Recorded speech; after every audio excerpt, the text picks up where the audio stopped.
La chronique des parents heureux avec Elisabeth.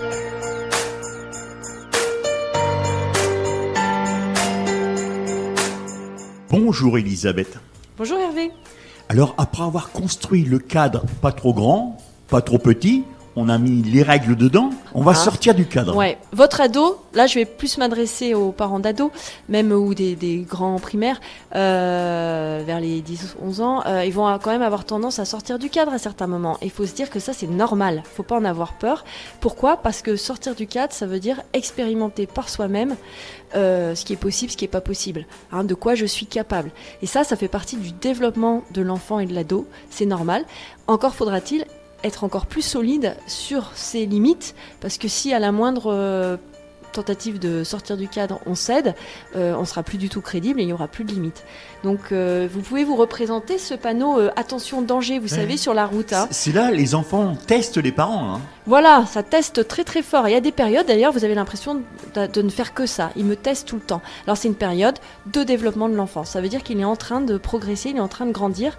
Et rappelez-vous, pour grandir, le préadolescent ou l'adolescent se dit en fait je suis en train de prendre conscience que je ne peux pas rester toute ma vie un enfant. Je dois devenir moi aussi adulte, mais comment ? Et je dois me différencier de mes parents. Donc je vais surtout aller essayer de chercher ailleurs que ce qu'ils me disent, ailleurs du cadre familial. Donc c'est ce qu'on va appeler les premières expériences. Alors des expériences comme rentrer un peu plus tard ou fumer dans le dos des parents sans qu'on voit rien. Bon, ça, c'est normal, c'est une première étape normale. Après, vous avez la tentative d'aller plus loin, c'est-à-dire de sortir plus du cadre en expérimentant cette fois-ci des conduites à risque. Alors quand c'est une fois, ça passe, surtout si vous ne l'avez pas vu, il se débrouille et de lui-même, on peut parler là de conséquences naturelles. C'est par exemple s'il a roulé en scooter sans casque et qu'il s'est pris, qu'il a dérapé, il s'est fait une grosse frayeur, et il a eu une conduite à risque mais il en a tiré les conséquences de lui-même. Et puis vous pouvez avoir l'ado qui lui réitère, répète souvent ses conduites à risque et là on peut commencer à se poser des questions. Donc ne vous inquiétez pas, les sorties de cadre, les expériences dans le cadre justement du groupe des amis, de ses pairs, c'est normal.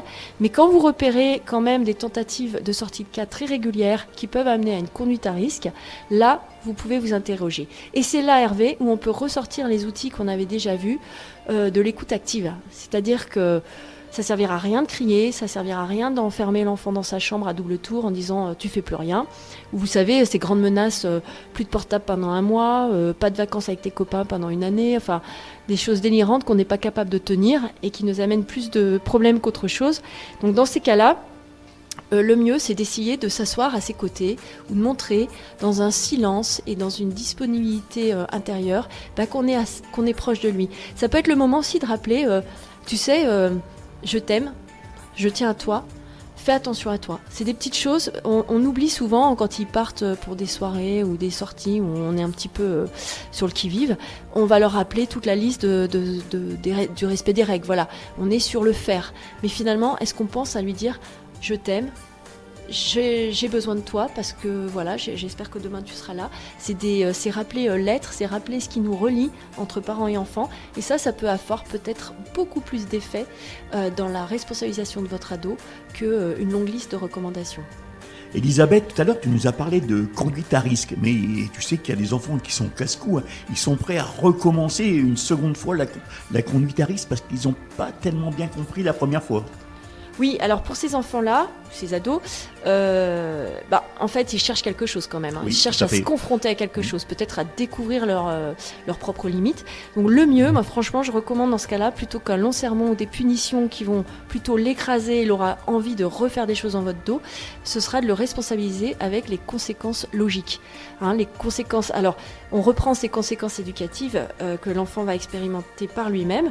Donc une conséquence naturelle, c'est je me suis fait très peur, j'ai eu très mal, etc. Je l'ai caché à mes parents, mais en tout cas moi ça m'a suffi, j'ai compris. Une conséquence logique, c'est je reviens avec le scooter que j'ai emprunté à mon frère aîné ou à mon copain, je l'ai complètement abîmé. Eh bien, plutôt qu'une punition, c'est qu'est-ce que tu fais maintenant ? Alors voilà, soit tu as une idée, soit nous on te demande, soit tu participes financièrement avec ton argent de poche ou en faisant un job d'intérêt général, tu participes à la réparation de ce scooter, ou toi-même tu as quelques connaissances ou tu as envie en tout cas d'aider, tu peux aller tenir le scooter, nettoyer le cambouis, la moindre chose, mais ça veut dire que tu mets la main à la pâte et par là, on peut imaginer qu'un ado qui a vite d'expérience et de sensations, il va découvrir ce que c'est que de s'occuper d'un scooter, de devoir le réparer. Donc ça, il touche de doigt la conséquence de ses actes. Ça peut être aussi une conséquence créative, c'est-à-dire que lui aussi peut proposer. Et ça, c'est très intéressant parce qu'au lieu de l'enfermer dans une posture de culpabilité, c'est « Ok, t'as fait une erreur, tu répares. Et qu'est-ce que tu proposes ?» Et ils peuvent avoir beaucoup d'idées, les ados. Ou alors nous-mêmes, si finalement on n'a pas le temps de le laisser bricoler, il n'a pas de sous, etc., on peut lui dire « Écoute, je me charge de tout ça, mais tu vois, moi ça va me prendre du temps, de l'énergie. C'est toi qui prépares le dîner ce soir. » Ou alors c'est toi qui t'occupes du ménage dans la maison pendant une semaine. Ouais, vous voyez, c'est des deals qui finalement nous mettent un peu d'égal à égal. Et au lieu d'écraser le problème sur la tête de notre ado, on le met entre nous et on en parle entre personnes responsables. Voilà Elisabeth, on arrive à la fin de ta chronique. Mais avant de se quitter, tu peux me donner un tas d'informations, entre autres ton téléphone professionnel. C'est quel numéro ? 06 31 95 32 07. Tu es sur Facebook ? Oui, j'ai ma page Facebook l'atelier des parents Compiègne. Là, vous pouvez me contacter par Messenger et puis suivre toute mon actualité. Tu as une adresse mail aussi pour prendre rendez-vous ? Oui. Alors l'adresse mail, écoutez bien parce qu'elle est drôle mais un petit peu précise. Souriez. Vous êtes parents, ou parents sans S, @gmail.com. Sans quoi sur Compiègne, où est-ce que tu consultes ? Alors je consulte ou j'interviens pour les ateliers à la Maison de la Famille, l'AGFAC, à Compiègne.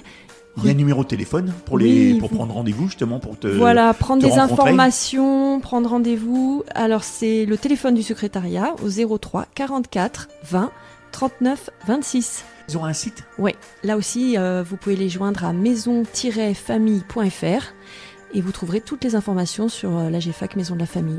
Dis-moi Elisabeth, dans tout ce que tu fais, est-ce que tu te déplaces pour aller au domicile des gens ? Oui, alors pour deux raisons. D'abord le contexte qui fait que on s'adapte et puis parfois c'est plus agréable pour certains de me recevoir chez eux dans leur contexte, de n'avoir peut-être pas à se déplacer. Pour des groupes aussi, si des parents ont l'idée d'un thème à aborder, veulent retravailler un aspect de l'atelier des parents, ils peuvent former leur groupe, au minimum 5 personnes et puis m'inviter à intervenir sur un minimum de 2 heures, 2 heures et demie. Et l'idéal pour travailler à un axe, c'est d'avoir quand même 2 rencontres avec un petit groupe, toujours le même. Et sinon, je fais de la rencontre en parentalité, du soutien en parentalité à domicile, ou alors par téléphone pour ceux qui ne pourraient pas se déplacer et qui préféreraient, ou en visio par Zoom, avec l'outil Zoom. Et bien sur ces bonnes paroles, je te souhaite une bonne journée Elisabeth. Merci Hervé, toi aussi, et à très bientôt.